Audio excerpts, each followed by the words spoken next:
Selon l'appel que tu as fait écouter. Je suis pas en train de paniquer. Au contraire. Je suis en train de relever les incohérences. Ils ont nommé mon prénom et mon nom de famille. Ils ont nommé mon prénom. Exactement. Ils sont responsables du staff Couscous.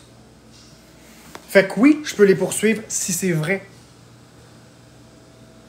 Surtout d'avoir dit d'aller regarder la page TikTok de Marc-André pour se faire une idée de la personne.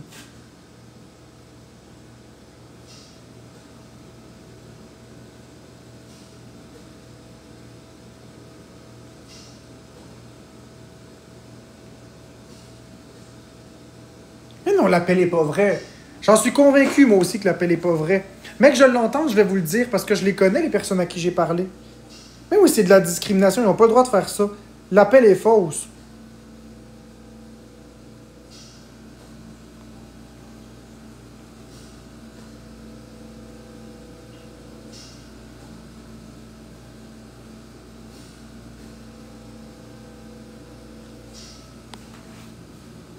Exactement. Qui prendrait le risque de perdre sa job pour du drama TikTok?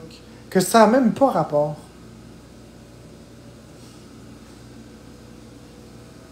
En revanche, si c'est pas vrai, puis c'est un appel truqué, Amine va avoir des problèmes.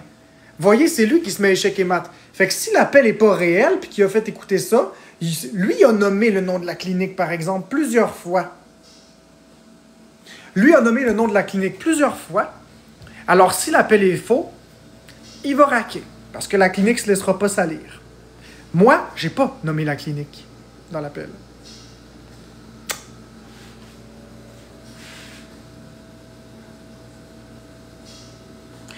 Fait qu'Amine, j'espère que ton appel est vrai.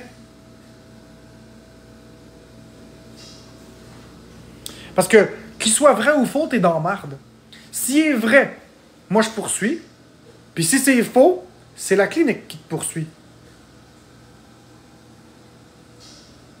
Ben c'est ça. Si c'est vrai que la dame a dit ça, ben moi je vais la poursuivre pour fausse information pour commencer, puis partage d'informations personnelles. Puis si c'est faux, ben Amine a montré une fausse conversation qu'il a créée qui fait mal paraître la clinique, alors la clinique va les poursuivre.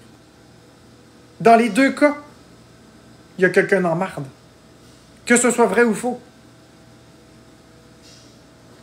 Soit il fait perdre la job à quelqu'un, ou soit il se fait poursuivre.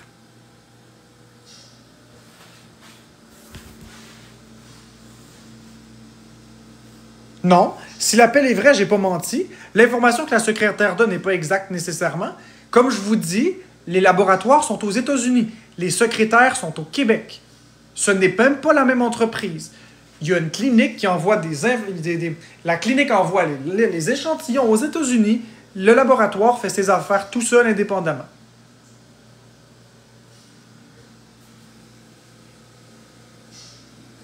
Mais elle, on s'en fout de qui a nommé mon nom en premier. Si elle a confirmé que j'étais un patient et elle a dit des choses, elle est dans la merde. Je me gênerai pas. Croyez-moi que je vais évaluer toutes les options légales. Toutes. J'ai montré la preuve que les laboratoires aux États-Unis ont perdu mes échantillons. Fait que c'est de la diffamation. C'est de la diffamation, c'est du partage d'informations confidentielles.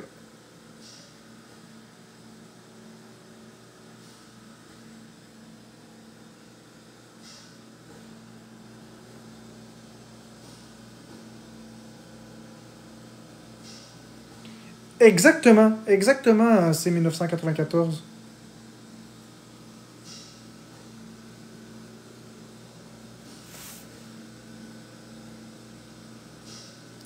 On s'en fout que c'est pas Amine qui parle. Ah, qui a remis mon esti de trou de cul, m'a bloqué.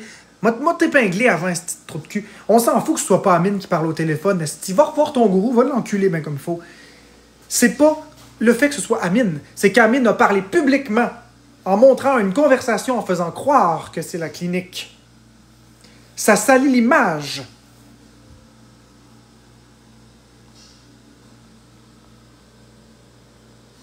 Est-ce que le monde sont dol à soir? T'es drôle, Hassan, boire une bière avec Amine. L'appel semble vraiment vrai. Par contre, hors de tout doute. Ben, c'est ça. Il n'y a pas de hors de tout doute. L'information qui est dit dans cet appel-là n'est pas nécessairement vraie, là.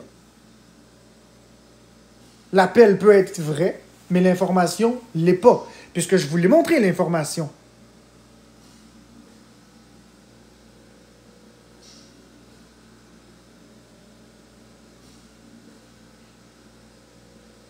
À partir du moment, Mel, où tu confirmes que tu as un patient qui s'appelle Marc-André Drouin, en passant, j'ai jamais dit que je m'appelais Marc-André Drouin.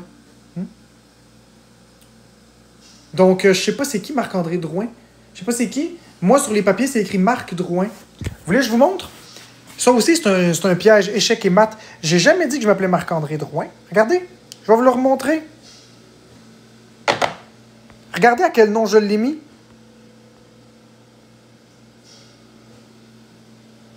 Marc Drouin. J'ai jamais mis mon nom Marc-André Drouin. Non, on peut donner un nom incomplet. La loi nous autorise à mettre un nom anonyme. C'est au privé. C'est au privé. La loi nous autorise. Tant que les numéros d'identification sont bons, tant que le numéro de RAMQ est bon, tu peux mettre un faux nom, il n'y a pas de problème avec ça. Tant que tu es capable de le retracer avec le numéro d'assurance maladie, tu peux écrire Dr Hamilton si tu veux. Donc, si on regarde bien, non, au privé, ça va pas dans ton dossier médical, Mégane Saint-Pierre. Je pense que tu connais pas comment ça fonctionne, hein, le système de santé.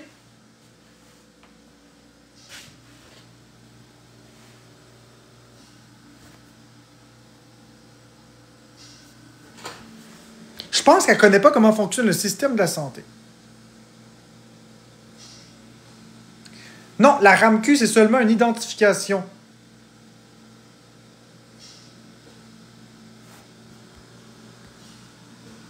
Non, biscuit enragé, j'ai pas envie de faire des battles si c'est ta question.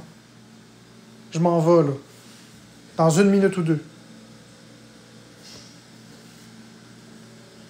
Mais yo.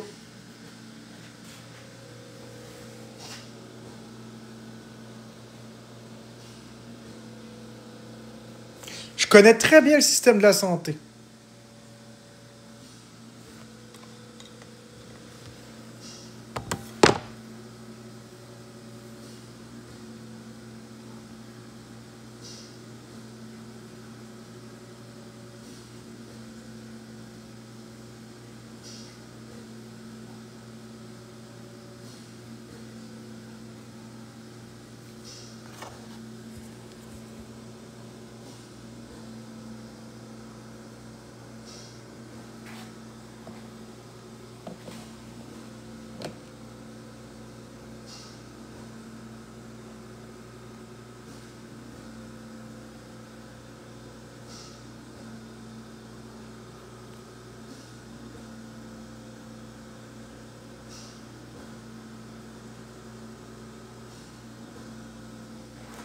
Non, non, Marmitraille, ça n'a rien à voir. C'est lié avec mon numéro de RAMQ. Parce que c'est le numéro de RAMQ. La clinique n'a pas mon vrai nom. Le laboratoire n'a pas mon vrai nom. Ils ont mon numéro de RAMQ. Peu importe le nom, c'est lié à la même place. C'est comme si tu t'inscris à quelque part avec un numéro d'assurance sociale. Ben, t'as pas besoin d'avoir le vrai nom de la personne. Le numéro d'assurance sociale sert de traceur.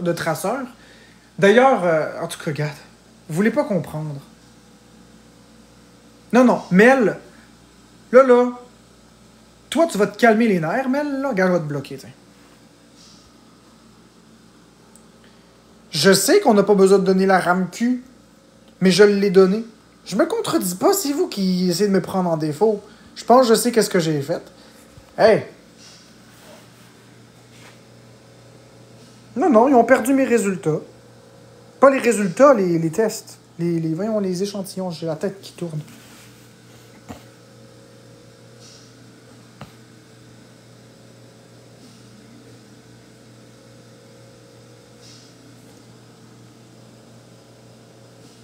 Merci, Éveillé 41. J'ai besoin de me faire dire que vous me croyez. Non, les tests ne sont pas analysés au Québec.